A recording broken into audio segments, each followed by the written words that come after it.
problema kasi diyan kay Aling Clara, masyado siyang madaldal. Akala niya lahat ng issue, kailangan niya kaagad na ipagtanggol ang administrasyon. Kagaya ng nangyari diyan sa Buanga, dapat tumahimik muna siya, hinayaan niya muna mag-imbestiga ng mga ahensya na dapat mag-imbestiga. Gaya na sinabi natin, di ba? Di ba tinatanong mo ako, sabi ko, masyadong premature pa. Hayaan muna natin alamin ang mga background ng lahat ng mga involved dyan bago tayo mga komentar. Masyado siyang madaldal. Hindi raw nababahala ang dating mga sundalo o ang Brave 18, mga dating security ni resigned Congressman Zaldico matapos nga mag-recant o bawiin yung ng isa pa nilang kasamahan ang salaysay sa maleta delivery scheme sa ilang politiko at opisyal ng bansa. Nanindigan din ang grupo na totoo ang kanilang mga revelasyon. Narito balita ni Margot Gonzalez. Matapos ang ilang buwang pagkawala, muling lumantad ang dating Marine at dating security personnel ni dating Congressman Zaldico na si Orly Gutesa. Binaliktad ni Gutesa ang nauna nitong ibunyag kaugnay ng umano'y maleta cash deliveries kay dating House Speaker Martin Romualdez.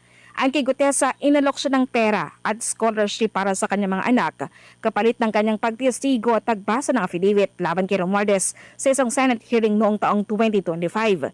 Idinamay niya sa kanyang recantation sina Senador Rodante Marcoleta at dating Congressman Mike Defensor na nasa likod umano ng kanyang pagharap sa pagdinig noong nagkaraang taon. Matapos naman ang naturang recantation, agad nagpakita sa Atty. Luito Baligod ng larawan ni Gutesa sa kanyang social media account na umano'y nagpapatunay na sangkot ito sa maleta delivery scheme. Kung pagbabatayan anya ang mga isinalaysay ng Brave 14, totoong nakasama nila si Gutesa sa paghahatid ng maleta.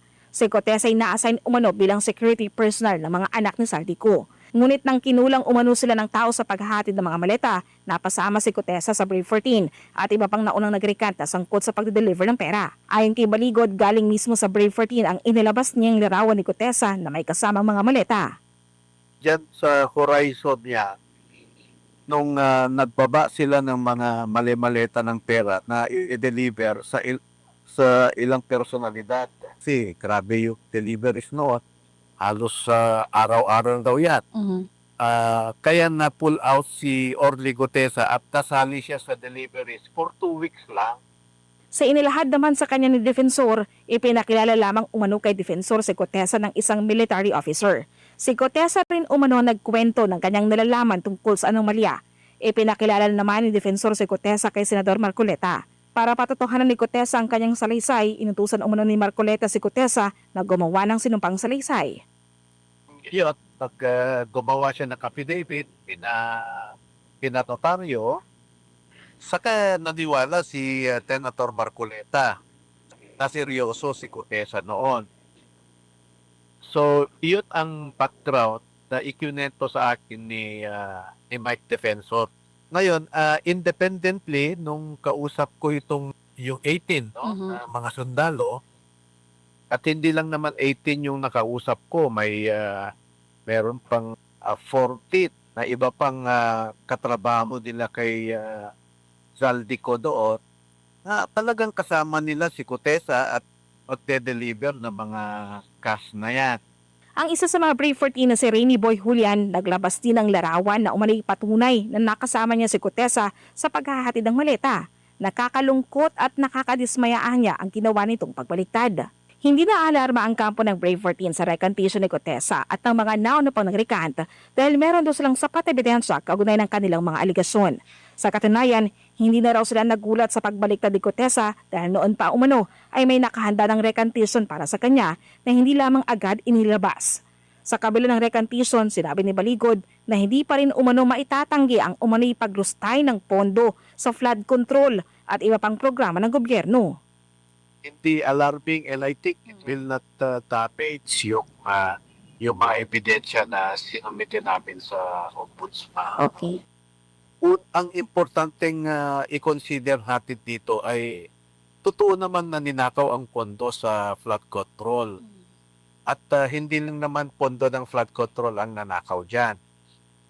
Pangalawa, hindi naman natin kaitanggi na may mga nag-rebit ng pera kay Zaldico. Si Zaldico nga mismo ang umamit. Pangatlo, hindi naman sinolo ni Zaldico yung pera na yan dahil Sinasabi ni Saltico nga na utusan lang siya para gawin yung mga bagay na yan. Kung babalikan ang ginawang pagdawit ni Saldico kay Romualdez at kay Pangulong Bongbong Marcos sa anomalya, sinabi ni Cos isang video na totoo ang naging testimonyo ni Gutesa sa Senado.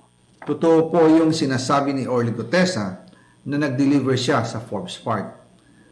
Totoo din po ang sinasabi ni Orly Gutesa na nag-deliver siya sa Malacanang nung siya ay nasa Senado. Para mapatunayan ang mga litrato na deliveries ay lalabas ko po together with this video.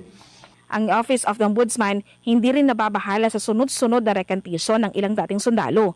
Sa isang payag, sinabi nitong hindi na bago ang rekantisyon sa mga high-profile case at isa lamang umano itong classic pressure tactic. Gihit ng Ombudsman, hindi lamang umiikot sa iisa o kahit sa iilang witness ang case build-up nila laban kay Romualdez. Meron umano silang 28 testigo na nakahandang magbigay ng direkta at material na kalaman sa mga transaksyong iniimbestigahan laban sa dating speaker. Ayon pa sa Ombudsman, ang mga testigong ito ay mga uniformed personnel at aktibo pa rin sa serbisyo. Kasalukuyan na silang sumasa ilalim sa legal na proseso. Babalaan ng tanggapan, haharap sa mabigat na kaparusahan ng sinamang humadlang o manggulo sa investigasyon ng Ombudsman. Para sa Diyos at Pilipinas, kumahal, Marie Gonzalez, SMNI News. Ayun nga po, Attorney Sal, at itong si Orly Gutesa rin na nag-recant na. Ano po ang inyong komento dito, Attorney? Alam mo, ang dapat gawin yan, ituloy na nila ang kaso. Kasi marami ang testigo. Walang, yung gaya na sinabi ko, yung mga recantation niya, wala yan. Ang paniniwalaan niya, mga una nilang salaysay. Kaya kung ako ombudsman, if they really have the case, i-file na nila. Nang malaman na natin ang katotohanan. At ako naniniwala ako doon. Talagang yung mga sinasabing maleta boys, talagang nangyari lahat yan. Talagang nag-deliver ng pera yan sa mga magnanakaw ng mga tiwaling opisyal. Ayan. Meron pa isang issue, Attorney Sal, before po tayo magtapos sa linggong ito. Dahil iginiit ni Palace Press Officer Claire Castro na hindi niya sinisi itong mga guro sa kanyang pahayag tungkol sa moralidad at asal ng mga estudyante. Aniya, nais lamang daw niya ipaalala yung malaking papel ng mga guro bilang gabay at pangalawang magulang ng mga kabataan. Dahil dito, hindi humingi ng tawad, Attorney si Castro, sa kabila ng batikos mula sa mga grupo ng guro at ipinakita niya yung isang halimbawa upang suportahan yung kanyang punto. Kabilang dito, yung mga larawan bilang suporta ng mga estudyanteng sumigaw at ng insulto kay Pangulong Ferdinand Marcos Jr. nang bumisita ito sa Davao City. Kabilang na din yung screenshot ng video kung saan makikitang ang umano'y nagtuturo ang isang guro na may mga mapanlait na salita laban sa Pangulo, Attorney Sal. Ito po ay naging na din, usap-usapan ng mga nakarang araw dahil nga po magkaiba yung mga sinasabi niya sa mga nakarang araw patungkol nga din to sa insidente nung pamamaril doon sa Zamboanga, Ateneo de Zamboanga University, Attorney.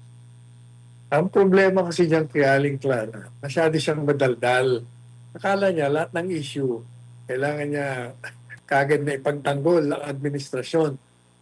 Kagaya ng nangyari dyan sa Zamboanga, dapat tumahimik muna siya, hinayaan niya muna mag-imbestiga, yung mga ahensya na dapat mag-imbestiga. Gaya na sinabi natin, di ba? Di ba tinatanong mo, sabi ko, masyadong premature pa. Hayaan muna natin alamin ang mga background ng lahat ng mga involved dyan bago tayo mga komentar. Masyado siyang madaldal. Ayan, maraming salamat po, Attorney Sal. Samantala, ito naman po ay umabot na sa tinatayang 10 milyong pamilyang Pilipino ang nagsabing mahirap sila nitong June 2026 ayon sa pagsusuri or pag-aaral ng Okta Research. Katumbas ito ng 39% ng mga respondent na mas mataas kumpara sa 35% o 9.2 na milyong pamilya nitong Marso. Tumaas din ang bilang ng mga nakaranas ng voluntaryong gutom mula 17% o mga nasa 4.5 na milyong pamilya noong Marso na naging 21% na, Attorney, o halos 5 milyong pamilyang Pilipino noong Hunyo or Hulyo. Pinakamataas ang hunger incidence sa Balance Luzon na may 27% at karamihan nga sa mga apektado ay mula sa mga mahirap na sektor, Attorney, sa Class E at Class D household. Ngayon nga, Attorney, mas maraming nagsabi na naghihirap sila sa mga panahong ito dahil nga din siguro sa pagtaas ng presyo ng bilihin at yung kawalan ng pagtugon sa mga problema mula sa gobyerno, Attorney Sal. Ano po masasabi niyo dito? Talaga naman totoo yan. Di ba sinasabi ko sa iyo na ilang araw na rin na kami ay lumalabas, na pumupunta sa mga depressed areas at namimigay ng kahit na anong kung pwedeng bahagi sa kanila, pagkain, delata, ano man na tulong. Talagang maraming mahirap. Kaya kayo mga opisyales ng bayan, pumunta kayo kasi sa mga depressed areas nang makita nyo ang tunay na mukha ng kahirapan ng marami, majority sa ating mga kababayan.